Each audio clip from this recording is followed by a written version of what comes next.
காஞ்சிபுரம் மாவட்டம் ஸ்ரீபெரும்புதூர் அருகே சாலையை ஆக்கிரமித்து நிறுத்தப்படும் வாகனங்களால் போக்குவரத்து நெரிசல் ஏற்படுவதாக குற்றச்சாட்டு எழுந்துள்ளது. சுங்குவார் சத்திரம் பஜாரில் ஜவுளிக்கடை, பல்பொருள் அங்காடி போன்ற கடைகளுக்கு வருகை தரும் மக்கள் சாலையிலேயே வாகனங்களை நிறுத்தி செல்வதாக கூறப்படுகிறது. இதனால் போக்குவரத்து நெரிசல் ஏற்பட்டு அடிக்கடி விபத்துகள் நடைபெறுவதாகவும் கூறியுள்ள மக்கள் காவல்துறை உரிய நடவடிக்கை எடுக்கவில்லை என குற்றம் சாட்டியுள்ளனர்.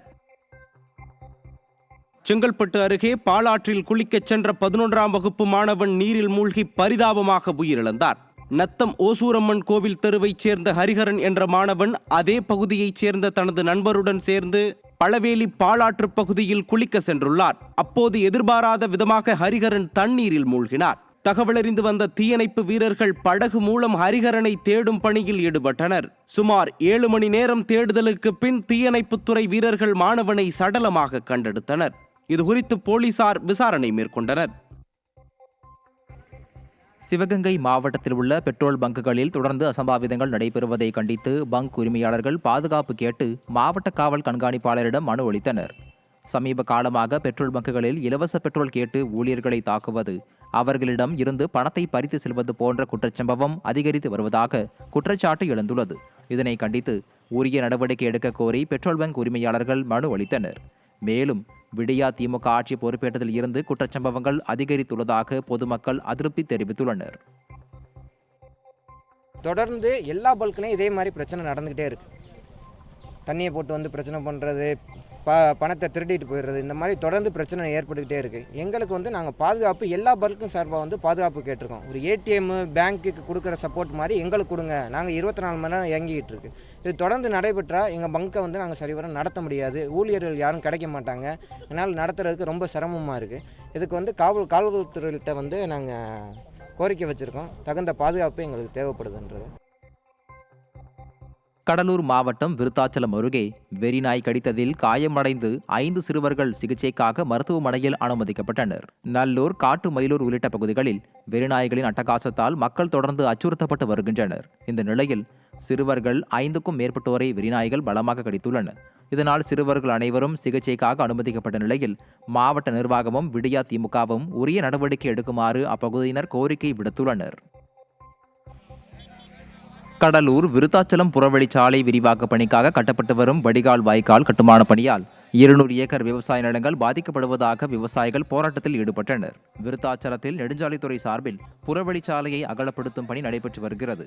முறையான திட்டமிடல் இல்லாமல் சாலையோரம் சுமார் 6 அடி உயரத்திற்கு வடிகால் வாய்க்கால் கட்டப்படுவதால் உழவு பணிகள் பாதிக்கப்படும் என்றும், சாலையில் இருந்து வரும் மழைநீர் வெளிநிலங்களுக்குள் செல்ல முடியாத நிலை ஏற்படும் எனவும் குற்றச்சாட்டு எழுந்துள்ளது.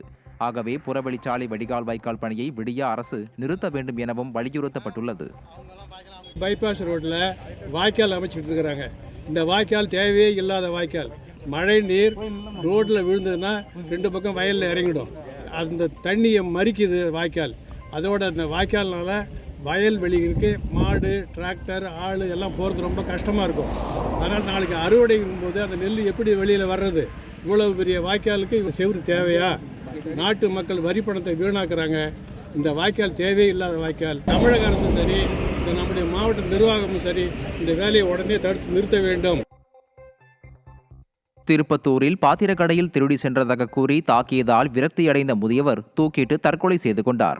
ராவுத்தம்பட்டி பகுதியைச் சேர்ந்த 60 வயதான அண்ணாமலை அதே பகுதியில் உள்ள பாத்திரக்கடையில் வேலை செய்து வந்துள்ளார். இந்நிலையில் முதியவர் கடையில் இருந்த வீட்டு உபயோகப் பொருட்களை திருடிச் சென்று விற்பனை செய்ததாக கூறப்படுகிறது.